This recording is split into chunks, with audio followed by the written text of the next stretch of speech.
When Kingdom Come Deliverance first launched in February of 2018, it took quite a few people by surprise.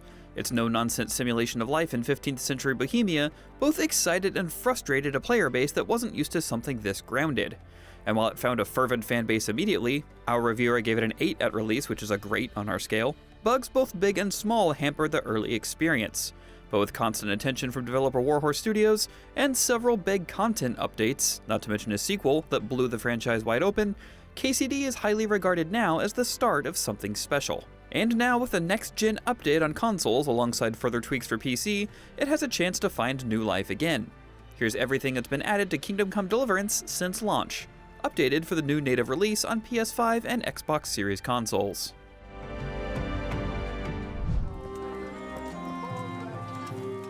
Before any of the major updates, Warhorse released several patches all the way through patch 1.5, with hundreds if not thousands of bug fixes, as well as new features and small additions. Patch 1.1 was available on day 1 and added multiple world events, retooled dialogue animations and UI, and rebalancing across all game systems. Patch 1.2 released later the same week and continued with smaller tweaks. The first big community requests were addressed in a series of 1.3 patches, namely the save system, and improvements to lockpicking and pickpocketing, as well as various bug and performance improvements, including Look, I've done a lot of update videos for IGN, and I think this might be my favorite patch note that I've ever seen. Alchemy Bench will no longer shoot you into the air. Just great stuff, all around.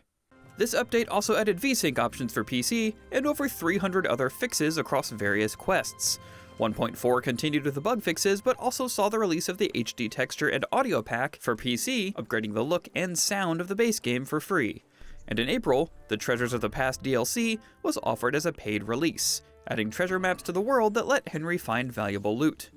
I've gone over some of the biggest additions in this early release period, but there are honestly a ton more I just didn't have time for in this video, including giant patches that continue to squash bugs and improve performance alongside the release of the full DLCs. If you'd like, you can check out the detailed patch notes in the news feed on KCD's Steam page. Ow. Ever heard of Hardcore Henry? No, not that one. What on earth did you get up to last night? June of 2018 saw the release of patch 1.6, which also included Hardcore mode for free. Doubling down on the simulation aspects of KCD, Hardcore mode takes away compass directions, fast travel autosaves, and adds things like delayed effects from potions, more realistic combat, and more punishing shop prices, among other detriments. It also requires you to take additional negative perks for Henry's build. It's truly for the medieval sickos among us. You've demonstrated that you're capable of solving problems. The first major additional content update for the original KCD was From the Ashes. This DLC saw Henry take over the management of the town of Pribyslavitz as the appointed bailiff, with new mechanics coming alongside his role. Pribyslavitz is located in the same area you fought the bandit camp headed by Runt in the main game, and after that encounter, Henry must rebuild structures, settle arguments among the villagers, and take responsibility for minting as much groschen as possible in the efforts to rebuild. It's integrated into the main story and forces Henry to be responsible, which makes the contrast with the second major DLC even funnier. You, Hal, shall be my messenger of love. Released in October of 2018 in the Amorous Adventures of Bold Sir Hans Capon, Henry is compelled to help everyone's favorite pompous jerk Sir Hans woo the daughter of the butcher, Carolina. Carolina. The butcher's daughter. Between gambling for jewelry, sneaking where you don't belong, and running interference as the world's greatest wingman, perhaps with some murder along the way, you can help your buddy deal with the stresses of command while possibly learning something, or absolutely nothing, in the process. It is Hans, after all. Your most ardent admirer, fair maid. Aha! And do you have a name? What's in a name? That which we call a rose by any other name would still be a flower, wouldn't it? With the new Hans DLC also came Update 1.7, which added a massive amount of quest bug fixes and optimizations, as well as the tournament mode. Every week in Ratai's courtyard, a repeatable tournament is held that you can compete in. I'm looking for a Sukuno. Released early the next year in February of 2019, Band of Bastards tasks Henry with traveling alongside a group of ne'er-do-wells as they patrol the roads for danger. Not only are you there to assist with some of the most challenging combat the game has to offer, but also to make sure these scoundrels don't get up to too much fun-loving along the way. While the premise starts simply enough, it also ties into Sir Radzig's backstory as some of his old enemies return to the forefront. It's quite a departure from the previous Han-centric DLC. A romantic side story, this is not. We need a guide who knows these parts. So I hope I can rely on you.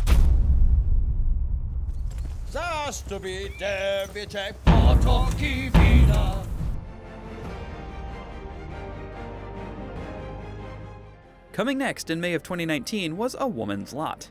In keeping with the theme of these DLC adventures, this one also offers something completely different, this time in the addition of a playable character.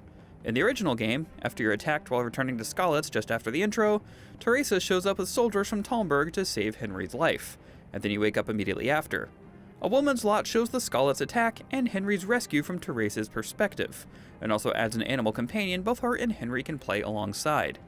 Other than Teresa's questline, there's also a new one for Henry, in which he has to help another victim of the Skalitz raid rebuild her life.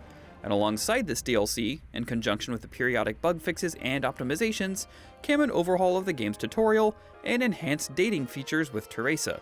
Lastly, while mods were already available and touted by the developer, official modding tools came to KCD in October of 2019. All of these updates and DLCs were rolled into a new package, the Royal Edition.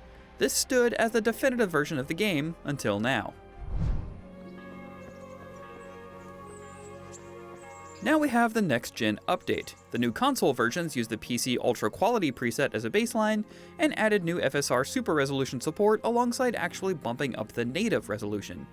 Optimized multi-threading, asset streaming, and other modern graphical improvements have been used to target 60 FPS at this ultra quality, and many stability, UI, and gameplay fixes have been made across the board. They've also added a ton of localization options, including Czech and Japanese voiceover, as well as cross-save between generations, meaning PS4 players can now transfer their saves to PS5, and Xbox One players can transfer saves to the Xbox Series consoles. Most importantly, this is all free for existing owners. New players who purchase the Standard Edition will receive the base game with next-gen improvements, as well as all the free updates, and purchasers of the still available Royal Edition will receive everything, DLCs included. Just like Henry, the original Kingdom Come Deliverance has come a long way. What started as what could be seen as a niche simulation-heavy RPG has turned into a franchise phenomenon. We hope this video gave you some perspective about the state of KCD compared to when it started. And for everything else gaming, keep it right here on IGN.